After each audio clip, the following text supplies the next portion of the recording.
Joining us now this morning is the mother of Philando Castile, Valerie Castile, as well as his uncle, Clarence Castile.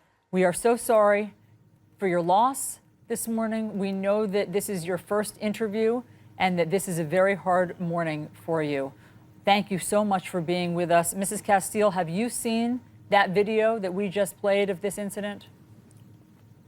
No, I haven't looked at the video because I know it's not a good thing to look at. I want to remember him the way I last saw him leaving my home earlier that evening. And how was that? I don't understand. How was he feeling when he left? What did happen was right upbeat. before this? Well, earlier, I'll say about 2 o'clock, he came to my house in order to go and get his hair done. And he came back and we chit-chatted, him and his sister, and they had a conversation about the concealed carry permits that they both have. And they were saying that, you know, to be cautious. And my daughter said, you know what? I really don't even want to carry my gun because I'm afraid that they'll shoot me first and then ask questions later. Oh my gosh, that seems like some sort of omen or something to hear that. Now, Mr. Castile, have you seen the video? Yes, I have. How do you explain what you see on that video? I seen a young man, helpless, shot for no apparent reason. I saw my nephew shot by a man, clinging to his life, you know, with no help. It was the most horrific thing I ever seen in my life. Yeah. We hear about things like this happening all the time around the United States and the world, you know, people being harmed and abused by people that we're supposed to trust with our lives, people that are supposed to serve and protect us. And they tend to be our executioners and judges and murderers. I basically think that these things are happening because there is no checks and balances in the justice system, and that a lot of our African-American men, women, and children are being executed by the police, and there are no consequences. So, in essence, I feel like it's becoming more and more repetitive.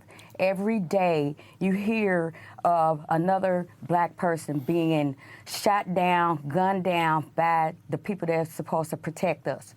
My son was a law-abiding citizen, and he did nothing wrong. He had a permit to carry. But with all of that, trying to do the right things and live accordingly by the law, he was killed by the law. And it's devastating to us all. I'm outraged. We hear that, and that's understandable. And we understand why it feels as though we've seen far too many videos like this. Just the day before your son was shot, we saw one out of Baton Rouge. We've seen so many videos like this, certainly in my line of work, but this one, I have to tell you, is different. And in part, it's because his girlfriend was live streaming it. And so you saw her reaction, you saw her 4-year-old daughter's reaction in the backseat, and you saw your son's reaction. Have you spoken? All of that. All of that. Have you spoken to his girlfriend?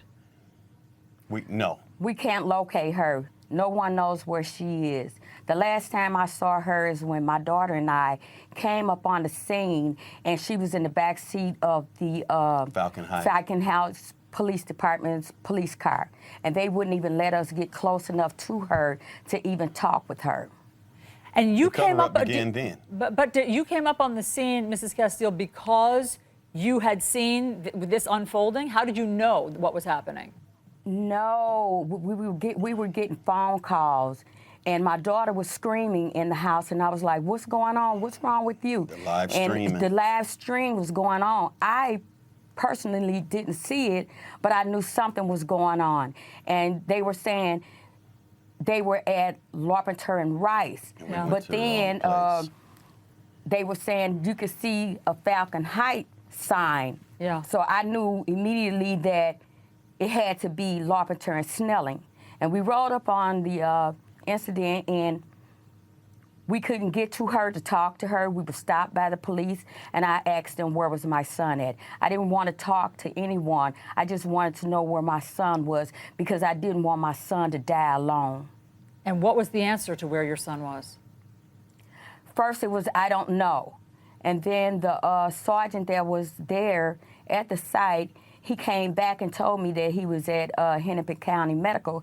And I said, well, why did you take him there? Why didn't you just take him down to Regents Hospital? Because I thought that was a little bit closer than Minneapolis. But by the time we got to Hennepin County, he was already deceased. And they didn't let me see my son's body. At all. At all. She hadn't seen him yet. I have not identified my son's body because they didn't let me. Do you think that help came in a timely enough fashion for your son? I have no idea because everything was unfolding while I was driving to the incident. Mr. Cast, I can. Go ahead. I'm going to say that the help didn't come quick enough, and in a situation like this, it never does. Yeah. I mean, the police are all hyped up and the adrenaline is flowing, and you know they're in a certain place in their minds. I mean, the last thing they want to do is touch somebody, offer some help, you know. But from what I heard, they did later. You know, a few minutes later, they did try to revive him. But I wasn't there on the scene. I don't know how quickly it came. But from what I seen on the live stream, the officer was standing there with his gun still pointed at my nephew. I mean, the man was still standing there with the gun pointed at my nephew, screaming at him. And he was laying in the car, you know, swelling up, his arms swollen and hanging off his body, and blood everywhere. You know, I mean, it's hard for me to understand, you know, what was going through their minds and things like that, but what happened? I just want to say that I appreciate Diamond streaming that video live because no doubt. We never would know exactly what happened had she not put that out there like that. Exactly. And then for him to blatantly shoot into that vehicle with that child in there and that female. And I know for a fact my son would never jeopardize his fiance and the child by doing anything to provoke this officer to think that his life was in danger. He's not an officer. He's just a man. An officer is supposed to protect and serve. He's not an officer. That was a man who did that. That man is a destroyer. Yeah. And he came into our lives and done something and took something from us. They took a very good person.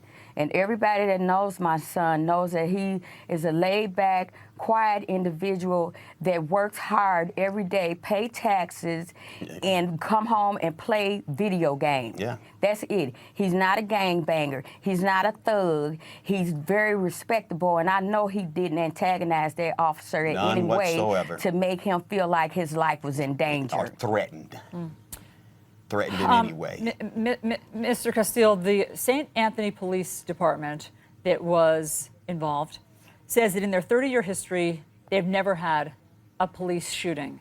I know that you just talked about the police officer being hyped up. You do hear on that video of Diamond's video of the police officer yelling. How do you explain the state of mind that the police officer was in, or what happened here that might have led to the police officer being so hyped up? Trigger happy? No, I wouldn't say trigger happy. I would just say that the mere fact that my nephew had a firearm in his vehicle, he had a CCW permit, therefore he had the right given to him, the permission and the privilege of the state of Minnesota to carry a firearm on his person. I think he was just black in the wrong place. That could be true, but he had permission and the privilege to carry a firearm within this state. And from what I understand, Philando told them that he did have a firearm. I'm sure he did, because that was something that we always discussed. Comply. That's the key thing. The key thing in order to try to survive being stopped by the police is to comply. Whatever they ask you to do it. don't say nothing. Just do whatever they want you to do. So what's the difference in complying and you get killed anyway? And we know we know if you take a concealing carry class, you know there's protocol. When you get pulled over, you let them know that you do have a permit and you have a weapon in your car. And that's what he did. And you tell the police, please let your partner know I have a weapon in the car. Okay, now I'm supposed to get my driver's license. I reach for my license or whatever, and then you unload. They unloaded on him. That man shot him. Yeah. You know, One of the striking things about this video that Diamond shot is her composure. So at first, while your son and nephew is bleeding next to her, she is reporting in a quite measured fashion what just happened. She's giving her location of where she is, what transpired, and she's also communicating with the police officer in, again, a very composed, poised, calm fashion. How do you explain how she was able to do that? She was the coolest girl I ever seen in my life. I don't know how she did it, but she managed to get the information out. Both of them guys are pretty laid back, and they're calm people. They're not aggressive, neither one of them. And that's why she was able to hold her composure, because that's in her nature, as well as him being calm and compliant, and that's in his nature. So that's why they got along really well. You know, you have two individuals with the same personality, yes, they will get along, and that's why she was able to hold her composure, because she's laid back and she's calm like that. You know, that and video... I want to applaud her again.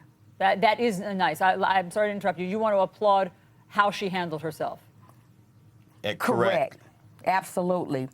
Because like I said in the beginning, we may never know the truth, the actual truth, because I don't know if that officer man was wearing a body cam himself that would help explain some of the things that took place. Dashboard cam, you know, I mean, there's ways of getting information, you know. I mean, they're gonna do an investigation. I mean, and hopefully the proper things and the right information and the true information will come out. I don't know that this police department has a dashboard it's a whole cam. lot of things that cannot be disputed.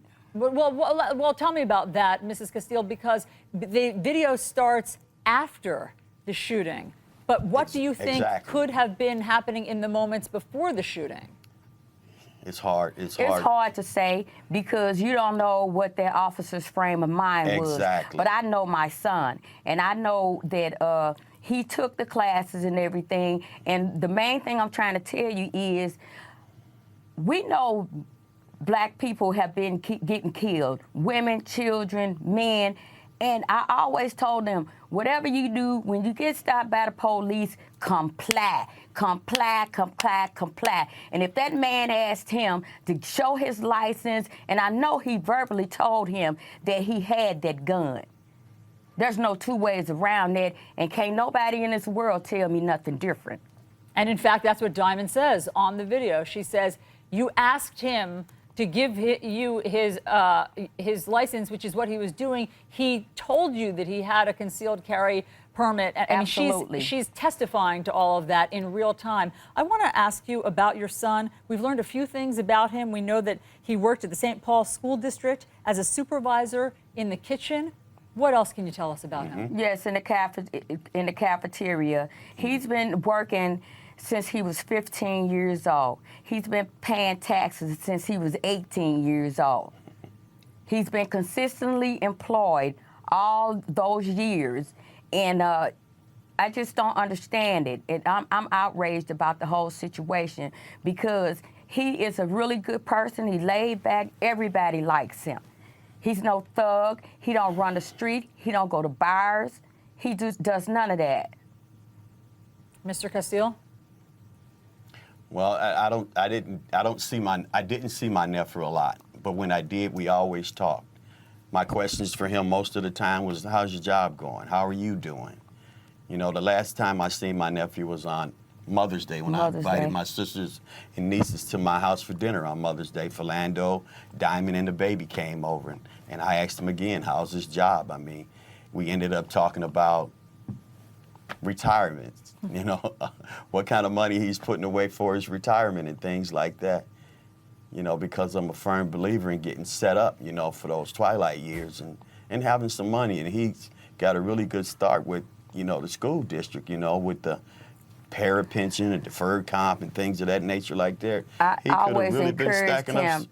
I you know, encouraged him to get one job, stay on that one job, and retire from it, especially if they have good benefits, and that's what they do.